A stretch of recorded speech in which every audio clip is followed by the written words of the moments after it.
Hello friends, study with BS classes में आपका बहुत बहुत स्वागत है। आज हम इंडो इस्लामिक स्थापत्य और उससे आगे की चीज़ों को देखेंगे। तो क्या होती है विशेषताएं, इसको देखते हैं।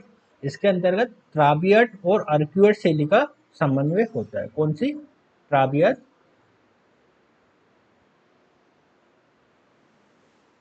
ट्राबियट और अर्क्यूट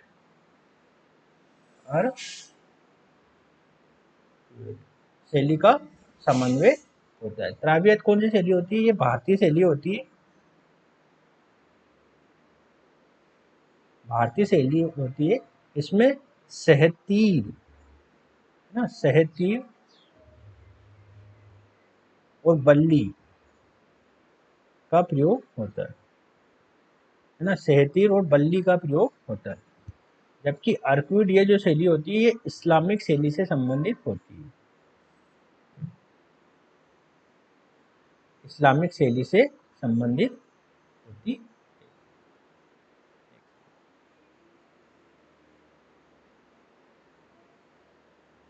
इस्लामिक शैली से संबंधित होती है।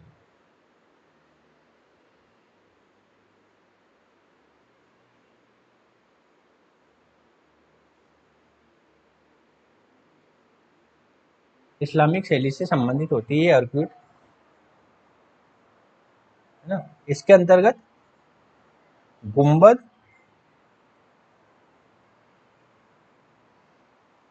और मेहराब,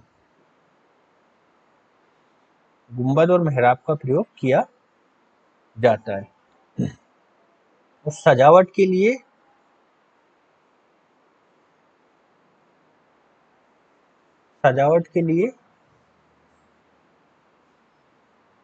अरबक्स शैली प्रयोग होती है। कौन सी होती है? अरबक्स शैली का प्रयोग किया जाता है ना। अरबक्स क्या होती है? मूलतः ये कुरान की पंक्तियों के साथ फूल पत्तियों की सजावट होती है। कुरान की पत्तियों के साथ फूल कुरान की पंक्तियों के साथ फूल पत्तियों की सजावट होती है। फूल पत्तियों की सजावट होती है इस शैली के अंतर्गत। क्यों होती है? क्योंकि जो मुस्लिम आर्किटेक्चर होता है इसके अंतर्गत प्राणियों का चित्रण नहीं होता है ना।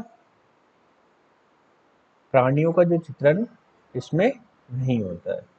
इसमें मुस्लिम आर्किटेक्चर के अंदर प्राणियों का चित्रण को मान्यता नहीं है।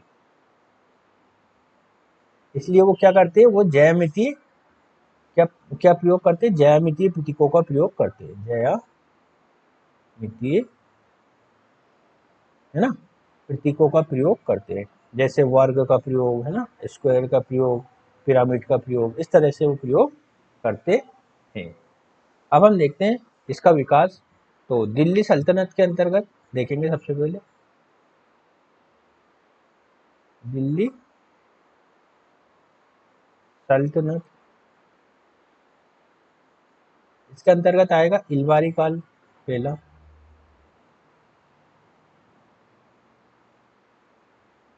इलवारी काल, है ना। इलवारी काल जिसे हम गुलाम काल भी कहते हैं, गुलाम वंश भी कहते हैं। इसके अंतर्गत पहली जो इमारत अच्छी मतलब क्वालिटी वाली वो थी कुतुबुद्दीन ऐबक द्वारा प्रारंभ की गई कुतुब मीनार। कुतुब मीनार, ठीक है। ये दिल्ली में स्थित है ना, दिल्ली में। और इस कुतुबुद्दीन ऐबक ने इसका कार्य प्रारंभ किया था, लेकिन इल्तुतमिश ने कुतुब मीनार का कार्य पूरा कराया था। मतलब पूरी तैयार कराने में कुतुब मीनार ने अपनी महत्वपूर्ण भूमिका निभाई थी। नेक्स्ट आता है हमारा खिलजी डायनेस्टी, खिलजी काल। इसके अंतर्गत अलाउद्दीन खिलजी ने अलाउद्दीन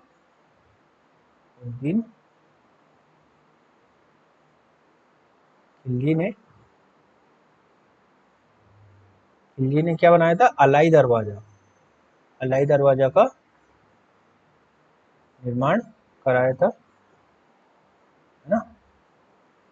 वो एक इतिहासकार थे मार्शल, मार्शल ने अलाई दरवाजा को इस्लामिक स्थापत्य कला का मतलब हीरा या सोना कहा था, है ना। तो क्या है था, ये दिखा देता हूँ थोड़ा बना के।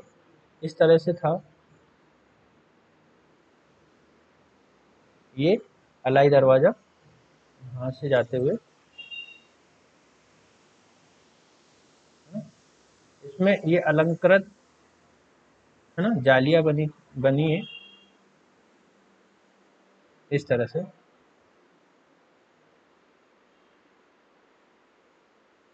ना? यहाँ पे है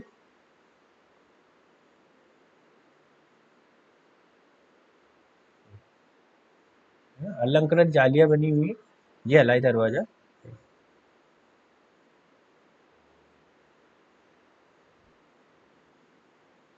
अलाई दरवाजा। ठीक है। नेक्स्ट आता है हमारा तुगलक काल।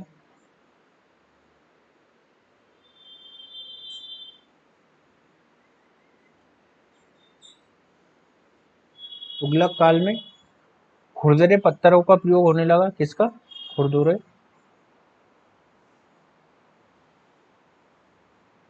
पत्थरों का प्रयोग होने लगा। तिरछी दीवारें बनने लगी।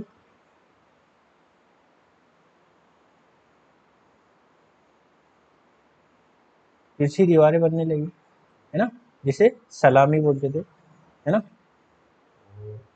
तुगलकाबाद में गयासुद्दीन तुगलक ने एक आकर्षक भवन का निर्माण कराया था। कहाँ? तुगलकाबाद में। तुगलकाबाद में आकर्षक भवन का निर्माण कराया था। इब्न बतूता एक यात्री था, उसने इस भवन की भव्यता का वर्णन किया है ना। सैयद और लोदी वंश के समय देख लेते। सैयद वंश के समय मकबरों का निर्माण किया गया, मकबरों का निर्माण किया गया। और लोधी वंश के समय, लोधी वंश के समय भवन निर्माण में चार बाग शैली का प्रयोग किया जाने लगा, है ना। कुछ क्षेत्रीय स्थापत्य कला, कुछ क्षेत्रीय स्थापत्य कला है। इसके अंतर्गत हम देखेंगे जौनपुर,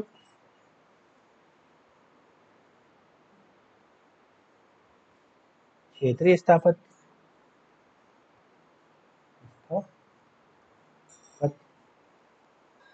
इसके अंतर्गत देखेंगे जौनपुर, पहला है इसके अंतर्गत जौनपुर।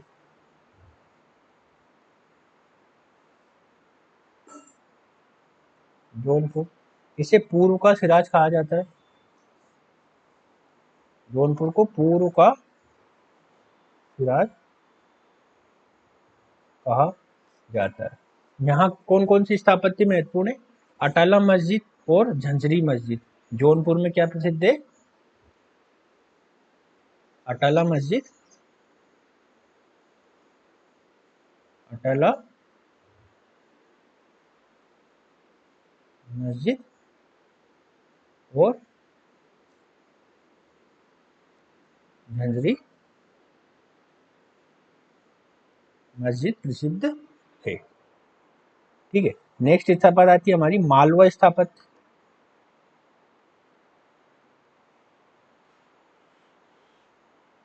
मालवा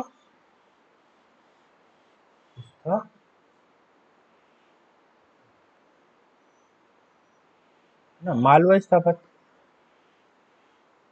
है ना। इसके अंतर्गत चौड़ जो बेसमेंट से लेके ऊपर तक चौड़ी सीढ़ियां बनाई जाती है ना। ऐसे जाते हुए मतलब नीचे बहुत सारी सीढ़ियां, ऊपर जाते जाते सीढ़ियां का निर्माण किया जाता है। मालवा स्थापत्य की विशेष विशेषताएं है, चौड़ी सीढ़ियां बनाई जाती है। यहाँ पे प्रमुख कौन कौन से महल है? असरफी महल, असरफी महल, जहाज महल,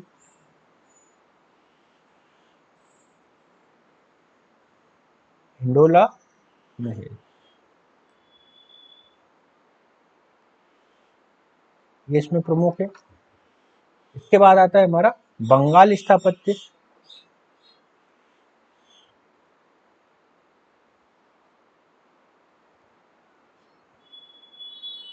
बंगाल स्थापत्य, इसके अंतर्गत ईंटों का प्रयोग होने लगा, ईंटों का प्रयोग होने लगा। अदीना मस्जिद, बड़ा सोना मस्जिद, अदीना मस्जिद, बड़ा सोना मस्जिद इसमें प्रमुख है। ठीक है, इसके बाद आता है दक्कनी स्थापत्य। कौन सा आता है?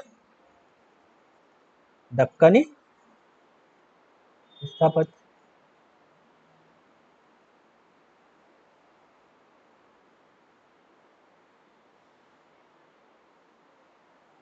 दक्कनी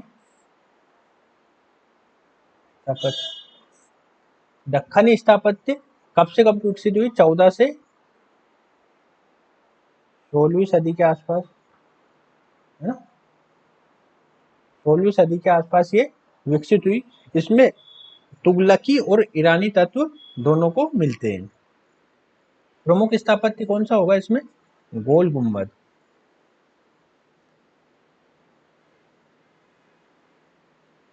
गोल गुंबद, गोल गुंबद होगा। किसने बनवाया था ये गोल गुंबद? गोल गुंबद ये आदिल शाह का मकबरा है ना? आदिल शाह का मकबरा है। ये आदिल शाह का मकबरा है। इसकी प्रमुख विशेषता ये है कि इसमें ध्वनि गूंजती है,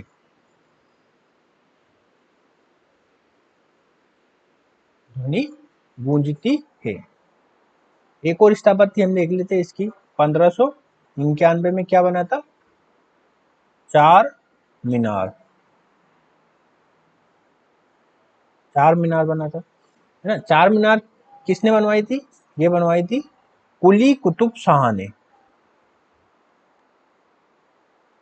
कुली कुतुब शाह ने बनाई थी। ठीक है, और अब आता है हमारा मुगल स्थापत्य। मुगल स्थापत्य को हम अगले वाले वीडियो में देखेंगे। तो आज का वीडियो समाप्त करते हैं। वीडियो देखने के लिए बहुत बहुत धन्यवाद।